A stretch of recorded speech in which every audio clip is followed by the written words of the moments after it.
કેશોદ નગરપાલિકાના જવાબદાર સત્તાધીશો સમક્ષ નજીકના વેપારીઓ દ્વારા મૌખિક તેમજ લેખિત રજૂઆતો કરવામાં આવી હોવા છતાં સમસ્યાનો કોઈ કાયમી ઉકેલ આવ્યો નથી. દુકાનોની આસપાસ લાંબા સમયથી પાણી ભરાઈ રહેતા મચ્છરોનો ઉપદ્રવ વધ્યો છે, જેના કારણે ગ્રાહકો પણ દુકાનો પર આવતા ખચકાતા હોવાના વેપારીઓના આક્ષેપ છે.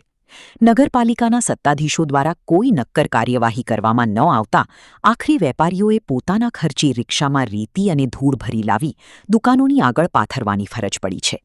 સવાલ એ છે કે 4 ચોકથી માત્ર 100 ફૂટ જેટલા અંતરે નગરપાલિકાનો ગેટ હોવા છતાં શું જવાબદાર સત્તાધીશોને આ સમસ્યા દેખાતી નથી? કે પછી સમસ્યા નજરે પડતી હોવા છતાં આંખ આડા કાન કરી લોકોની સમસ્યાને અવગણવામાં આવી રહી છે? એક તરફ કેશોદની જનતા પોતાના મતથી સત્તાધીશોને ખુરશી પર બેસાડે છે, તો બીજી તરફ જનતાની સમસ્યાઓના ઉકેલ માટે વેપારીઓને પોતાના ખર્ચે કામગીરી કરવી પડે છે. રાવલ સૌને જણાવતા કે આપણે કેશોદ 4 ચોકસભા વિસ્તારમાં અહીં 2 દુકાન મુક્ત નગરપાલિકા આવેલી હોય અને સત્તાધીશો દ્વારા જ્યારથી આ વરસાદ પડ્યો અમે 4 ચોકમાં મોબાઈલની દુકાન ધરાવીએ છીએ. આજુબાજુના વેપારીઓ દ્વારા નગરપાલિકાના સત્તાધીશોને વારંવાર રજૂઆત કરવા છતાં દુકાનની આગળ જે વરસાદનું પાણી ભરાય છે તેના નિકાલ માટે રૂબરૂ નગરપાલિકામાં જઈને પણ આપણે અરજી કરેલી છે અને કીધેલું છે સત્તાધીશોને.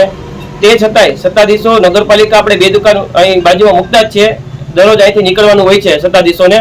એ લોકો જોવે છે છતાં આંખે પાટા બાંધેલા હોય એમ કામ નથી કરતા અને રજૂઆત કરી છે. છેલ્લે આખરે બધા વેપારીઓએ પોતાના સ્વ ખર્ચે અહીં રેતી નાખવેલ છે અને નગરપાલિકાના સત્તાધીશો દ્વારા જવાબ મળે છે કે કાલે કરી દેશું. છેલ્લા 30 દિવસથી આ એક જ જવાબ મળે છે, પણ કરતા નથી.